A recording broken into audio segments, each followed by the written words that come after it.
예, 하나님께서 여러분에게 은혜 베풀어 주시기를, 말씀 충만케 해주시기를 간절히 축원드립니다. 우리 양옆에 좌우에 있는 분들 인사 한번 해보십시오. 함께하여서 감사합니다. 네. 네, 제가 지난주 주일 설교에서 부부 상담을 오래 했던 그런 교수님 이야기를 제가 전해드렸습니다. 교수님이 상담을 해보니까 이 부부 갈등이 일어나는 부부라도 이게 서로 사랑하는 마음이 없는 게 아니라는 것이죠. 마음이 있습니다. 그러니까 이 마음은 있는데 대화를 하면 항상 이게 싸움으로 끝이 난다고 합니다. 그래서 사람들이 대화를 잘해야지, 대화를 잘하면 잘 살 수 있다는 것을 그렇게 말은 많이 하지만, 그건 알고 있지만 어떻게 하면 대화를 잘할 수 있는지를 사람들이 실제로 모르는 경우가 너무나 많다고 합니다. 부부가 대화를 할 줄 모르니까 대화를 하긴 해야 되는데 이 대화가 아니라 서로 자기 말만 하다가 다툼으로 끝나는 경우가 많다고 합니다. 그래서 이 교수님이 한 가지 대화법을 제시해 주었는데, 서로가 듣고 싶은 말 한마디를 서로 해주기, 바로 그 한 가지를 제안한 것입니다. 그래서 남편 따로 만나서 남편이 아내에게 듣고 싶은 말이 무엇인지, 또 아내는 남편에게 듣고 싶은 말이 무엇인지 이렇게 해보니까 서로 원하는 게 간단하다는 것입니다. 남편은 그동안 수고했어, 고마워, 이 말 한마디, 이 인정해주는 한마디를 그렇게 듣고 싶어 했고, 아내는 여보 사랑해 라는 그 한마디를 듣고 싶어 했습니다. 서로 이 마음을 표현하지 못해서, 알아주지 못해서 이렇게 다투고 이게 갈등이 심해지는 그런 모습을 보았다라고 합니다. 우리가 대화하는 법도 배워야 되지만 사실 신앙생활도 배워야 됩니다. 신앙생활 잘해야지, 예수님 잘 믿어야지, 우리 서로 사랑해야지, 이런 마음을 갖고 있지만 실제로 삶에서 그런 열매가 잘 이루어지지 않을 때가 너무도 많습니다. 제가 보기에는 여러분들이 마음이 없는 게 아닙니다. 하나님 잘 믿고 싶어 하지만, 잘하고 싶어 하지만, 그러나 하나님 뜻대로 안 살아봤으니 어색한 거죠. 복음을 듣기는 들었어도 복음을 우리 안에 적용하기가 참 어색하기 그지없습니다. 복음을 믿고 살아간다는 건 사실은 우리가 믿음으로 살아가는 건 사실은 다 처음 해보는 것이기 때문이죠. 생각해보면 우리가 저절로 큰 줄 아는데 사실은 그렇지 않습니다. 다 우리는 어려서부터 부모님을 보고 자랐습니다. 부모님과 함께 살았으니 닮을 수밖에 없죠. 밥 먹는 습관, 사람을 대하는 습관, 말하는 습관, 다 부모님을 통해서 배우는 거지 다른 집에 가서 배우는 게 아닙니다. 그래서 간혹 부모님들이 이렇게 말을 하기도 합니다. 야, 다른 집 애들은 안 그러는데 너희들은 왜 그러냐. 이런 말을 하면 애들이 기분 나빠합니다. 아이들이 말은 겉으로 안 하지 속으로 부모 욕할 수도 있습니다. 가정을 변화시키려면 사실은 부모가 바뀌어야 되는 것이죠. 자식이 그렇게 된 건 부모 때문에 그렇게 된 것입니다. 교회도 생각해보면 모두 다 세상에서 살았던 사람들이 복음을 받았습니다. 죄인이었던 자가 은혜로 하나님의 자녀가 된 것이고, 육신의 종으로 지금까지 살던 자가 예수님의 은혜로 자유로운 하나님의 자녀가 되었습니다. 정욕과 탐심으로 살았다가 그것을 십자가에 못 박고 성령으로 살아가는 사람으로 변화된 것이죠. 그러니까 새로운 삶, 새로운 신분, 뉴라이프가 우리 교회 이름처럼 시작됩니다. 죄의 종로를 하던 사람들이 이제 사랑받는 자녀가 된 것인데, 이 복음이 우리의 정체성을 이렇게 변화시켰고 신분을 우리가 변화시켰지만, 죄인으로 살다가 갑자기 하나님의 자녀답게 살아갈 수가 있을까? 그동안 죄만 짓고 살다가 어떻게 성령으로 살아가는 게 어떻게 쉽게 될 수 있을까? 그것이라는 것이죠. 하나님의 자녀로 그 이전에는 살아본 적이 없는데 어떻게 하면 하나님께 영광 돌리는 삶을 살아갈 수 있을까? 여러분, 국적이 바뀌었다고 그 사람이, 그 속 사람이 갑자기 한국 사람이 되는 게 아니죠. 보고 배워가야 합니다. 성장해야 합니다. 이러기 위해서는 반드시 본이 필요합니다. 본. 우리가 이렇게 보고 배울 본이 필요합니다. 예수님이 이렇게 말씀하셨습니다. 내가 너희를 사랑한 것 같이 너희도 서로 사랑하라. 예수님께서 육신으로 오신 이유가 바로 그것입니다. 제자들과 함께 육신으로 함께 거하며 먹고 말하고 행했던 이유가 바로 그것입니다.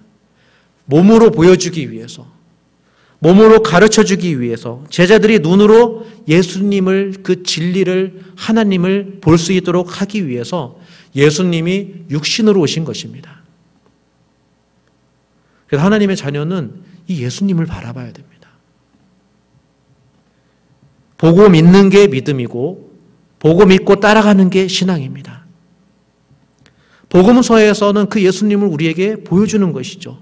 그 본 사람들이 우리에게 증거해 줍니다. 우리도 같이 이 복음서의 저자들처럼 우리도 같이 예수님을 바라보고 참된 아들이신 예수님처럼 십자가를 지고 닮아가는 것이 우리 자녀된 사람의 구원받는 삶입니다. 서로 예수님을 닮아갈 때 그때 하나님의 나라의 기쁨을 맛볼 수 있습니다. 예수님을 마음에 품고 그렇게 순종할 때 그 순종에서 주시는 사랑과 화평과 기쁨을 맛볼 수 있는 것입니다. 바로 거기에서 우리가 구원을 경험합니다. 그래서 예수님을 본받고 살아가는 사람들이 교회 안에 많이 필요합니다. 바울과 같이 나를 본받으라 라고 말할 수 있는 사람들이 필요합니다. 여러분이 직분자라면 내가 먼저 본이 돼야 되겠다, 이런 소망을 가지시기 바랍니다. 교회 일을 하도록 여러분이 부름받았기 때문이죠. 적어도 이 교회를 내가 섬기기 위해서 내가 부름받았다라고 생각한다면 내가 먼저 본을 보여야겠다, 이런 마음을 가져주시기 바랍니다. 본받는 사람들이 많아져야 교회 안에 예수님처럼 서로 사랑하는 그런 복음의 문화가 만들어집니다. 그런 분위기가 만들어집니다. 냉랭한 분위기에서 따뜻한 분위기로 변화될 수 있습니다. 이게 저절로 되지 않습니다. 가만히 있으면 이게 이루어지지 않습니다. 그동안 세상에서 자기만 위해서 살았던 사람들이 사실 이런 문화를 만들어 나가기는 금방 그렇게 되지 않습니다.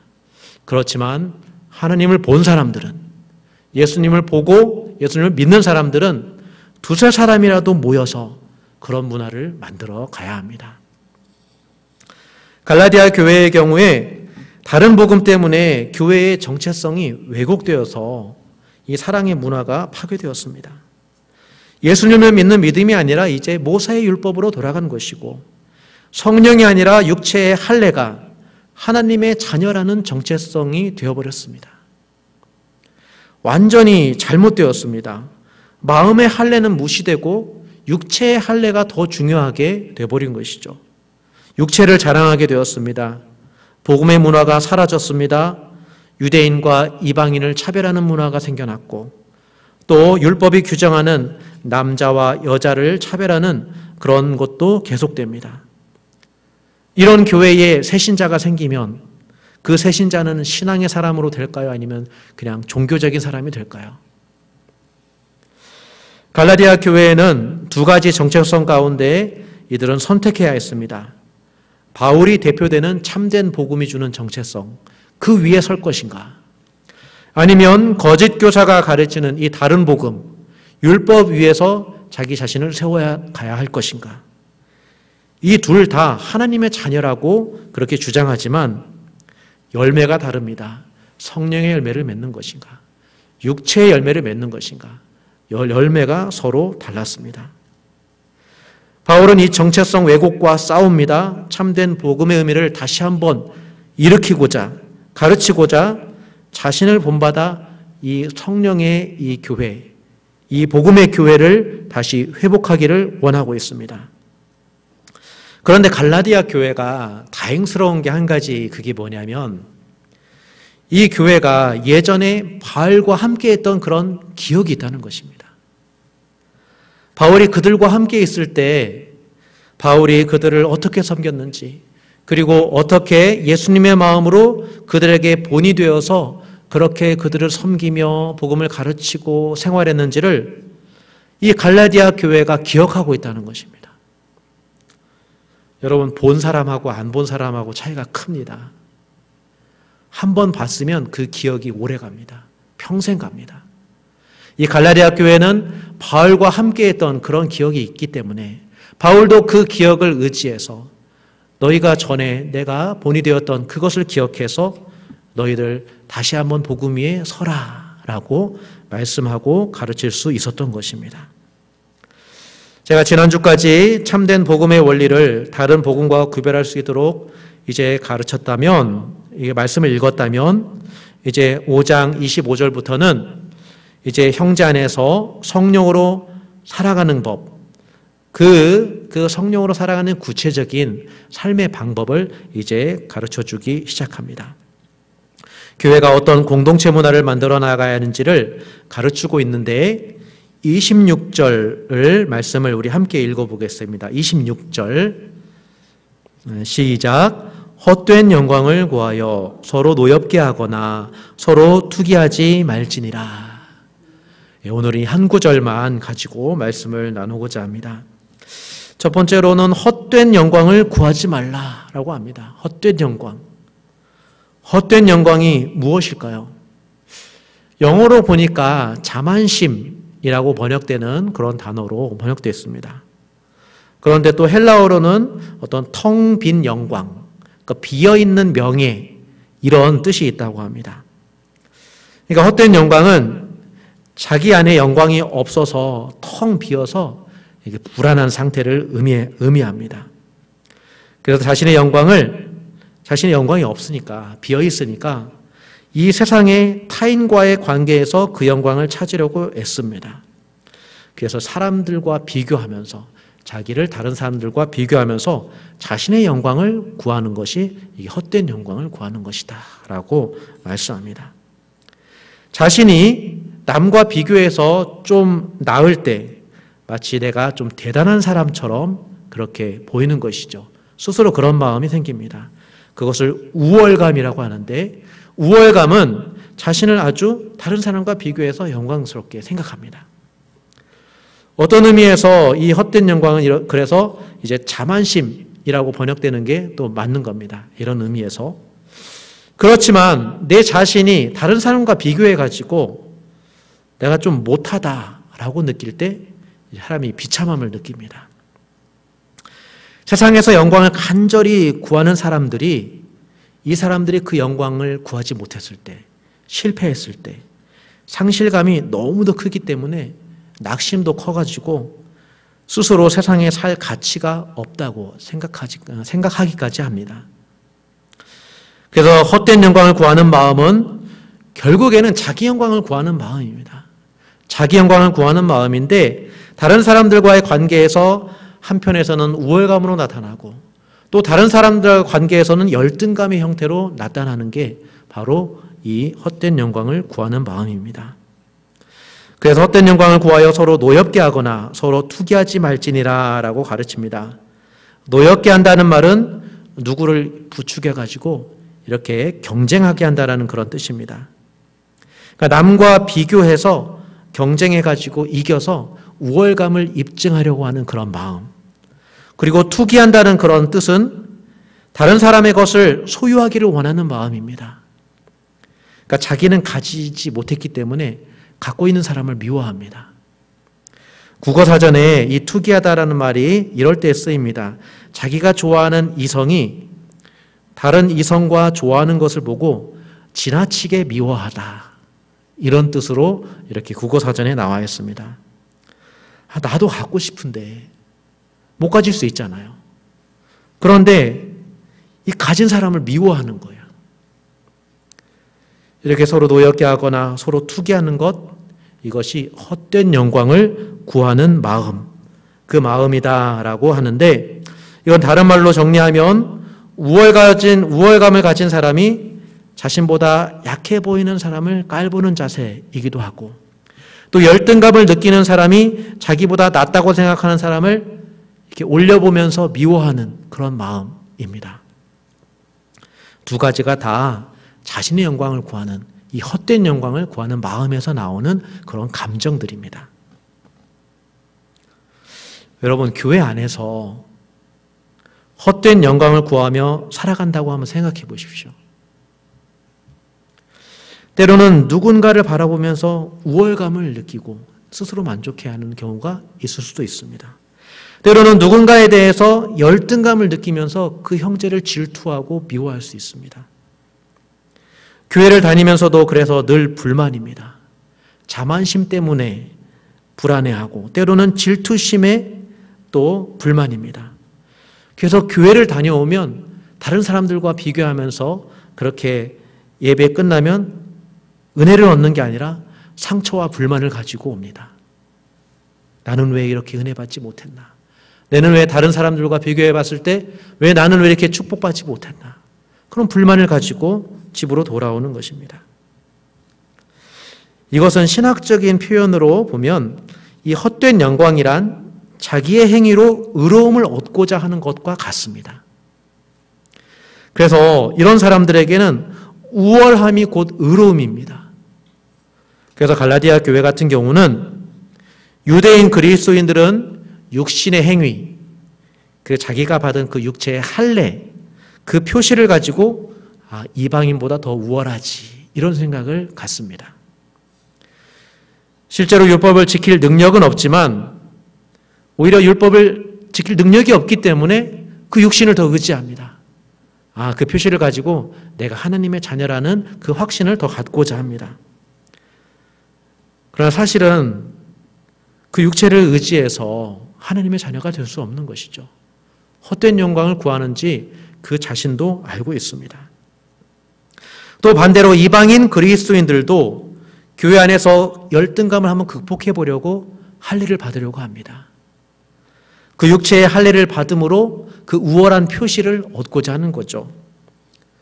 그러나 이방인에게 육체의 할례는 할례 없는 이방인들보다는 좀 우월감을 느낄지는 몰라도 원래 유대인 그리스도인 앞에서는 사실은 평생 열등감을 느끼며 살아가야 할 것입니다.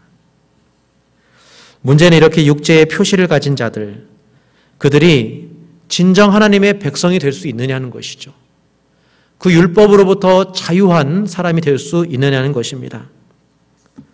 복음의 관점으로 볼 때, 복음의 능력으로 볼 때, 성령으로 볼 때 이 사람들은 헛된 영광을 구하는 것입니다. 이런 문화에 복음으로 저항했어야 되는데 갈라디아 교회가 믿음을 가졌다면 이 흐름에 저항했어야 되는데 교회가 그 당시의 문화에 적응해버린 것입니다. 다른 복음을 받아들였습니다. 이 말씀을 교회에 적용해 보면 어떨까요? 교회가 만약 이렇게 헛된 영광을 추구하는 문화에 물들었다면 우리는 어떤 일들을 보게 될 수 있을까요?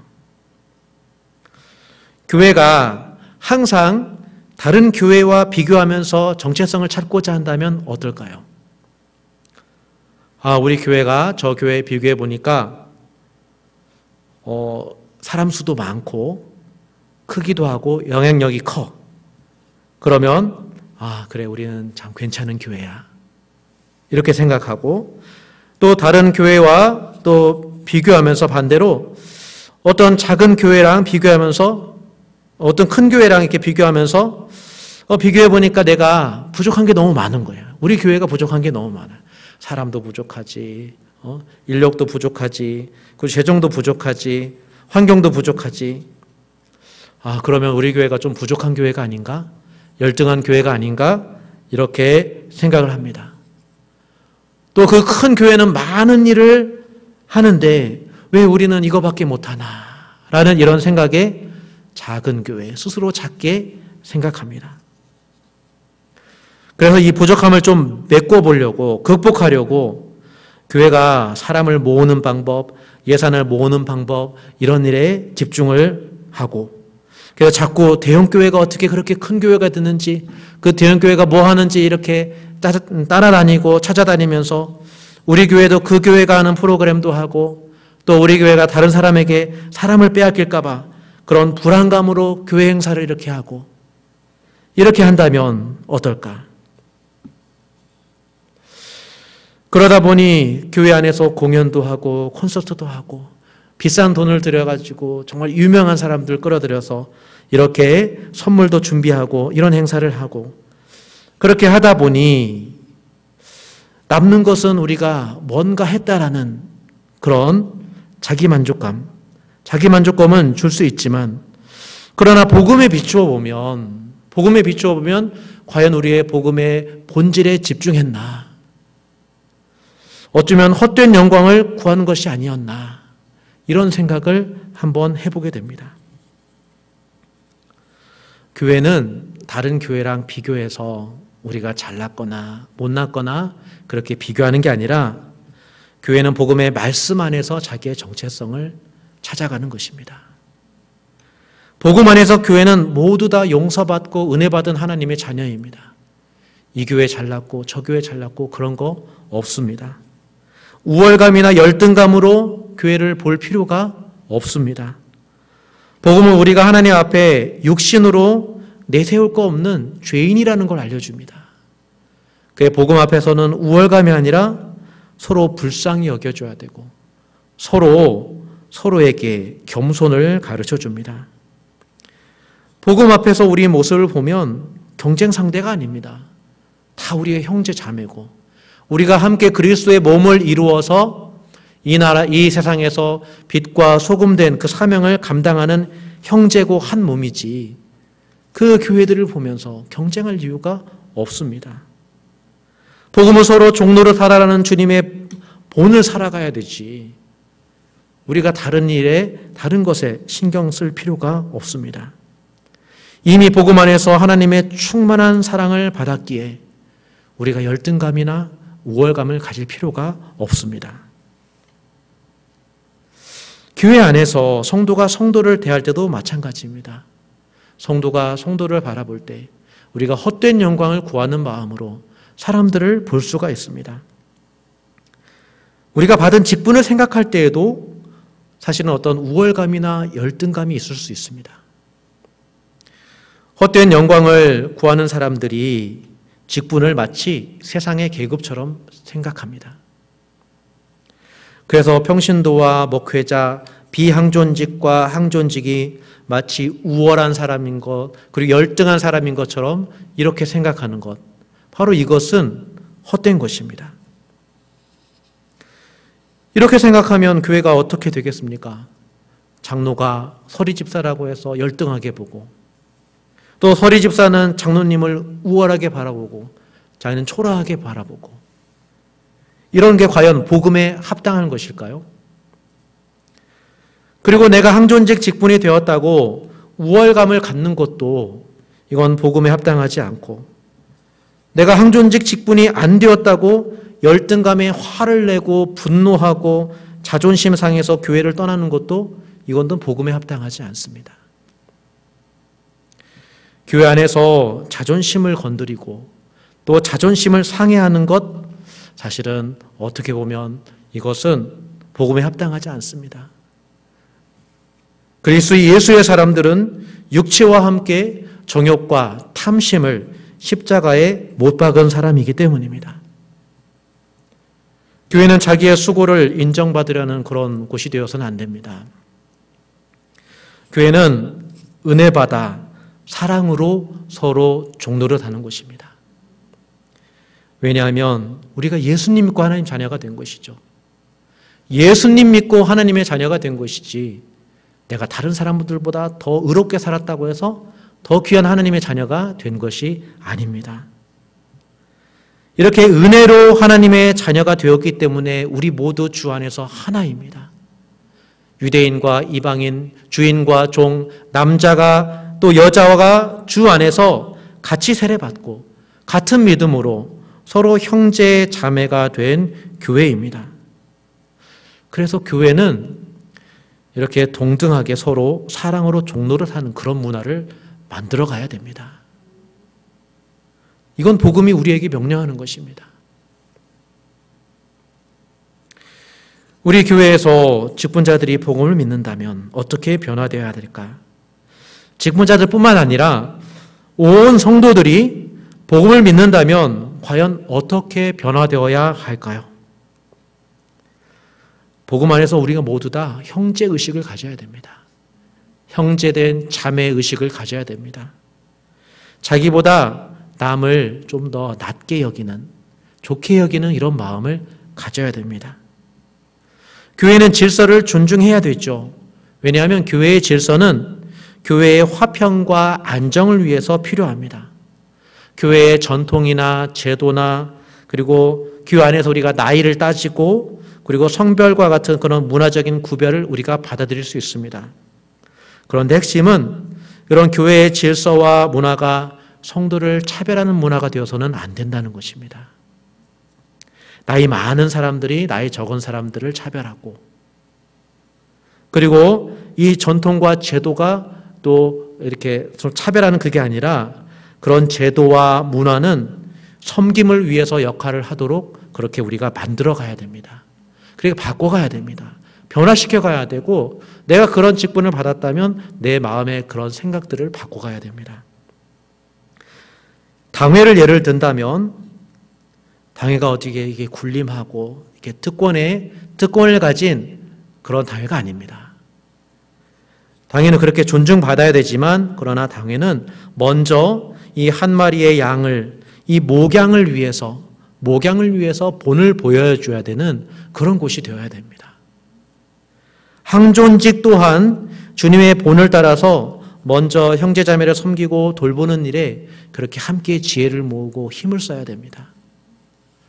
내가 그런 직분을 받았으니까 그냥 가만히 있는 게 아니라 다른 사람들보다 사실은 먼저 예수님을 닮아가는 그 일에 마음을 써야 한다는 것이죠. 나이와 직분이 교회 안에서 사람을 차별하는 계급이 되어서는 안 됩니다. 이걸로 사람을 구별하려고 해서는 안 됩니다. 나이와 직분은 존중하되 그런 문화는 존중하되 주 안에서 형제 자매된 자로서 종노릇 하는 데에서 우리가 정체성을 찾아야 됩니다. 바로 본질이 그것이죠. 그 일이 잘 이루어지면 직분과 이런 모든 것들이 다 제자리를 찾게 되는 것입니다. 교회가 영광을 구해야 한다면 서로 사랑으로 종노릇하는 그 십자가 정신에서 찾으시기 바랍니다. 십자가가 여러분의 영광입니다. 다른 사람 비교해서 여러분이 더 우월하다는 것, 거기에서 영광을 찾는다는 것, 그거 헛된 것입니다.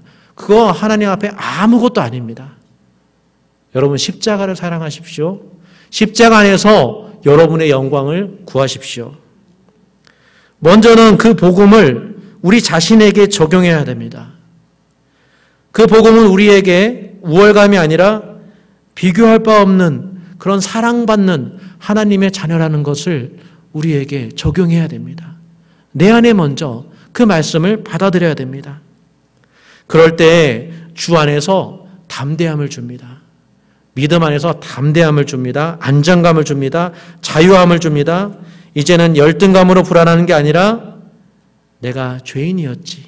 내가 사랑받는 죄인이라는 것을 알고 내가 겸손해질 수 있습니다. 서로 질투하는 마음을 물리칠 수 있습니다. 나보다 남을 낮게 여기고 불쌍히 여길 줄 아는 마음, 그런 마음이 생깁니다. 복음 안에서 여러분 자신을 찾으십시오. 복음의 말씀 안에서 여러분을 발견하십시오. 그러면 여러분은 사랑받는 하나님의 자녀임을 알게 될 것입니다. 그래서 서로 사랑하는 그런 종노릇하는 바로 이 일이 내가 교회에서 할 일이라는 것을 발견하게 될 것입니다. 이제 그런 문화를 만들어 가야죠. 우리가 주 안에서 하나님의 자녀라면 이제는 회개하고 우리가 형제 자매를 바라볼 때 우월감이나 열등감으로 바라보지 않고 형제 자매를 사랑하는 마음으로 바라보는 우리의 마음의 습관을 바꿔야 됩니다. 형제를 우월하게 여기거나 열등하게 바라보는 우리의 마음과 생각을 바꾸어야 됩니다. 복음으로 바꾸시고 십자가로 바꾸십시오. 우리 서로는 예수님 안에서 피를 나눈 사랑하는 형제, 자매이기 때문입니다. 우리 함께 기도하겠습니다. 자, 기도 제목을 드리겠습니다. 이 말씀에 의지해서 우리가 교회 안에서 헛된 영광을 구했다면 우리 지난 날을 회개합니다. 우리가 복음 안에 사랑받는 하나님의 자녀임을 알게 하여 주시고 다른 사람과 비교하면서 우월감과 열등감이 아닌 서로 사랑으로 종로를 타는 그런 마음, 그런 생각, 그런 예배하는 사람으로 우리를 변화시켜 주시옵소서. 우리 이 시간 함께 기도하도록 하겠습니다. 살아계신 하나님 아버지, 은혜와 사랑을 감사합니다. 아버지, 우리가 말씀에 의지해서 헛된 영광을 아버지 구하지 않게 하여 주시옵소서. 아버지 하나님이여, 우리가 다른 형제자매들을 보면서, 다른 교회를 보면서 우월감이나 열등감을 가지고 우리 자신을 바라봤다면 아버지 하나님이여, 이 모습을, 이 마음을 주님 앞에 회개합니다. 이제는 복음 안에서 우리를 발견하게 하여 주시고 하나님의 말씀 안에서 사랑받는 하나님의 자녀임을 알게 하여 주시고 아버지, 우리가 흔들리지 않게 하여 주시옵소서. 우리가 우리의 육체를 의지하지 않고 성령을 의지하게 하여 주시고 아버지, 우리의 탐욕과 우리의 정욕을 십자가에 못 박은 사람으로서 아버지, 이제는 주님 닮아가게 하여 주시옵소서. 우리가 먼저 주님을 닮아가는 사람이 되게 하여 주시고 아버지, 우리가 먼저 사랑으로 종노릇하는 그런 하나님의 자녀로서 살게 하여 주시고 우리의 마음을 변화시켜 주시옵소서.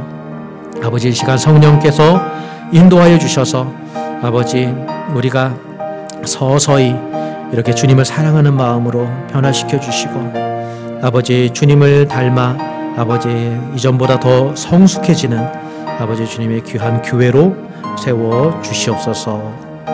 감사드리며 살아계신 우리 주 예수 그리스도 이름으로 기도드립니다. 아멘. 살아계신 하나님 아버지, 우리 모두가 복음의 능력 안에서 굳게 서서 참된 겸손과 담대한 믿음으로 살아가게 하여 주시옵소서. 하나님의 자녀답게 살아갈 수 있도록 주여 인도하여 주시옵소서. 우리가 지난날 헛된 영광을 구한 것이 있다면 하나님께서 그 모든 것들을 용서하여 주시고 우리 안에 예수 그리스도로 충만해져서 서로 종노릇하는 그런 문화를 우리가 만들어갈 수 있게 하여 주시옵소서. 이제는 우리 주 예수 그리스도의 은혜와 하나님 아버지의 사랑하심과 성령님의 교통하심이 복음 안에서 십자가의 참된 영광을 구하며 하나님의 자녀로 서로 사랑하며 살아가기를 다짐하는 온 성도와 교회 위에 지금부터 영원토록 함께 하시기를 간절히 축원하옵나이다. 아멘.